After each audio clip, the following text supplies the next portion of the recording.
ये प्रेस वार्ता जब भी कोई अस्पताल में नई चीज़ होती है, नई कोई सेवा शुरू होती है या उसमें कोई इम्प्रूवमेंट होती है, तो we try to convey through media to आम जनता के लिए, ताकि उन सबको इसके बारे में पता चल सके। हमारी मैनेजमेंट, जिसमें खास करके डॉक्टर अतिबाली जी मैनेजिंग डायरेक्टर, वो हमेशा ये सोचती रहती हैं कि जो भी सेवाएं हम दे रहे हैं इनमें और ज़्यादा इम्प्रूवमेंट कैसे लाई जाए, इस सेवा को और बेहतर कैसे किया जाए। तो एक सोच उसमें ऐसी थी कि किसी भी डिपार्टमेंट की एफिकेसी बढ़ाने के लिए उसमें एक डॉक्टर सीनियर हो और एक डॉक्टर जूनियर हो, तो वो जो कॉम्बिनेशन है वो ज़्यादा अच्छा काम करेगा। ऐसा हमने पहले इंटरनल मेडिसिन में, पीडियाट्रिक्स में और गायनिकोलॉजी में किया है, और अब हमने ये ईएनटी में भी एक नया डॉक्टर ला के एक ऐसा कॉम्बिनेशन बनाने की कोशिश की है कि एक डॉक्टर सीनियर हो और एक नया जो लेटेस्ट अभी पढ़ाई करके आया हो वो हमारी टीम में शामिल हो। जिसमें आज जो ईएनटी डॉक्टर की मैं बात कर रहा हूँ, ये डॉक्टर किरू बकरान है।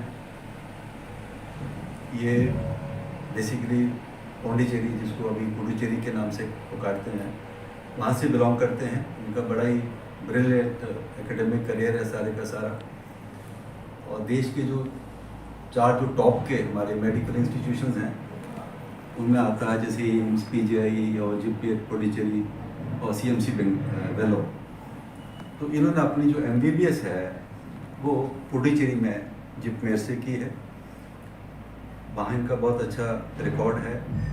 उसके बाद जो एमएस है ईएनटी की, वो पीजीआई चंडीगढ़ से की है, वो ये इंडिया का टॉप के इंस्टीट्यूशंस में से आता है। पीजी करने के बाद सीनियर रेजिडेंसी होती है, वो भी उन्होंने पीजीआई चंडीगढ़ से की है। उसके बाद हमें मौका मिला तो हमने ट्राई किया और इनको एनरोल किया अपनी टीम में। तो मैं एक दिन बात कर रहा था पर्सनल से, तो अभी तो ईएनटी में बहुत सारी चीज़ें नई आ गई हैं जो हमारे टाइम में इतनी नहीं थी। तो आप सोचते थे कि ईएनटी में तो 4-5 ही ऑपरेशंस होते हैं। अब मेरे से बात कर रहा तो मुझे लगा कि कोई ऐसी चीज़ नहीं है जो कान, गला, नाक के संबंध कुछ भी चीज़ है, सारी की सारी चीज़ें, इवन हेड एंड नेक का जो कैंसर वाला पार्ट है वो भी ईएनटी के अंदर कवर होता है। तो ये सारी चीज़ें, इनको प्रैक्टिकल एक्सपीरियंस है, यंग हैं, अभी फ्रेश निकल के आए हैं, लेटेस्ट टेक्निक्स को जानते हैं। तो पुराने जो हमारे ईएनटी के डॉक्टर हैं उनके साथ मिल के as a team I think ये दोनों बहुत अच्छी सेवाएं देंगे। That's what we hope and wish him all the best. Now over to him for his small brief. Hello, good evening everyone. मैं doctor Kirubakaran, I am from Pondicherry. तो मैंने BBS JIPMER से किया और पीजीआई में अपना जूनियर रेजिडेंसी और senior residency किया। तो नाउ मैं यहाँ पे फोर्टिस कांगड़ा में ज्वाइन किया हूँ। So I am hoping to serve you all. So surgeries and consultations and everything, I think it is covered under various schemes. क्या क्या स्कीम्स यहाँ पे होते हैं? जैसे Himcare, ECHS, TPA, Himachal government पैनलमेंट, तो सब ENT के अंडर में हमारे NABS स्टैंडर्ड के हिसाब से सारे सुविधा उपलब्ध हैं।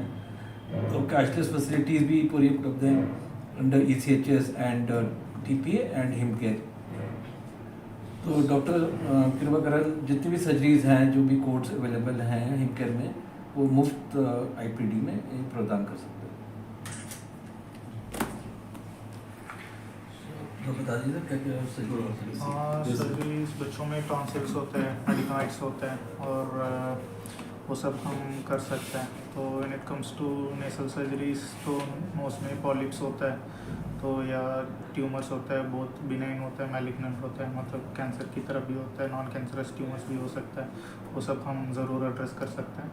तो ईयर में तो कई बार पीक आ जाता है, इन्फेक्शन हो जाता है, तो that these things can be addressed effectively surgery के द्वारा या मेडिसिन या दोनों मिला के भी हम एड्रेस कर सकते हैं।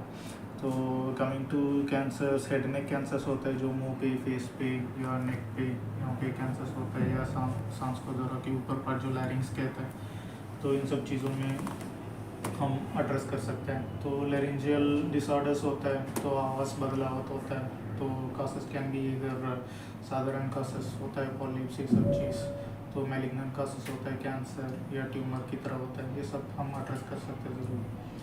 तो बाकी फेरेंजाइटिस और नाक का रिलेटेड एलर्जीज जो चीख आ जाते हैं सब हम एड्रेस कर सकते हैं।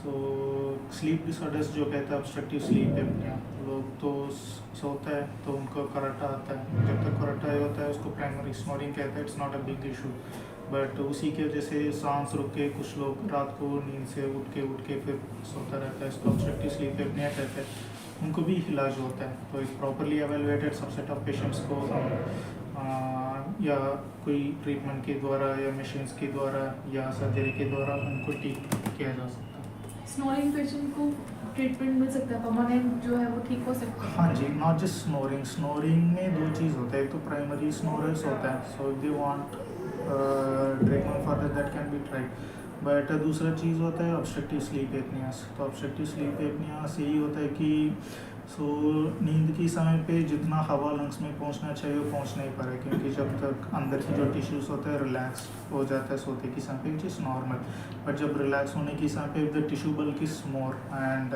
ज़्यादा एफर्ट नहीं ले पा रहे, इन दैट केस तो उनको सांस का रुकावट होता है सोते हुए, तो बार बार उठता है, इसकी वजह से रात को जो चीज़ बॉडी में होने चाहिए secretion of vital hormones and certain enzymes and insulin resistance, ये सब की शुरुआत यहीं से हुआ करके काफ़ी रिसर्चर्स बताया हुआ है। जो चीज़ सब अपनी एंगेज में ये सब दिक्कतें में रहता है तो बाद में जाके they can go ahead to have issues, cardiovascular issues या डायबिटीज़, इंसुलिन रेसिस्टेंस, ये सब हो सकता है।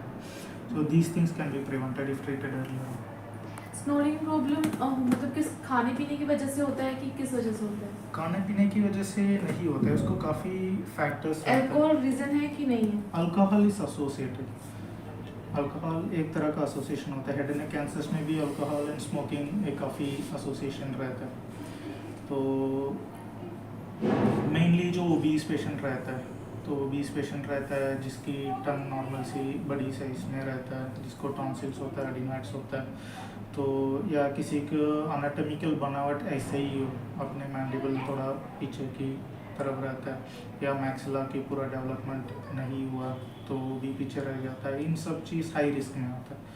तो ऑब्स्ट्रक्टिव स्लीप एपनिया की डिसऑर्डर में आजकल जो टॉन्सिल की प्रॉब्लम है ना वो हर किसी बच्चे में देखने को मिल रही है, तो क्या उसको कैसे ठीक कर सकते हैं, अगर कुछ टिप्स दे सकें आप? हाँ जी, जो टॉन्सिल होता है मेन चीज़ तो ओरल हाइजीन होता है, तो एक तो हर बार खाना खाने के बाद they will have to keep their mouth clean and properly brush करना है एंड गार्गल्स वगैरह प्रॉपरली करते रहना है। So a mild infection in tonsil, ये सब चीज़ के लिए एंटीबायोटिक वगैरह लेने का ज़रूरत नहीं होता है, तो बेसिक अपने खाना पीना ठीक करके थोड़ा सा मिनिमल मेडिकेशन इफ रिक्वायर्ड तो हम कर सकते हैं। बट इफ़ बार बार रेकर हो रहा है तो साल में 7 बार 8 बार हो रहा है रिक्वायरिंग एंटीबायोटिक्स, ये सब चीज़ सिचुएशन मिला हो तभी इसको कोई सर्जरी के द्वारा ठीक करने का ज़रूरत होता है। कंटिन्यू जो बना रहता है, एक तो टॉन्सिलर हाइपरट्रोफी अलग होता है, तो बार बार टॉन्सिलर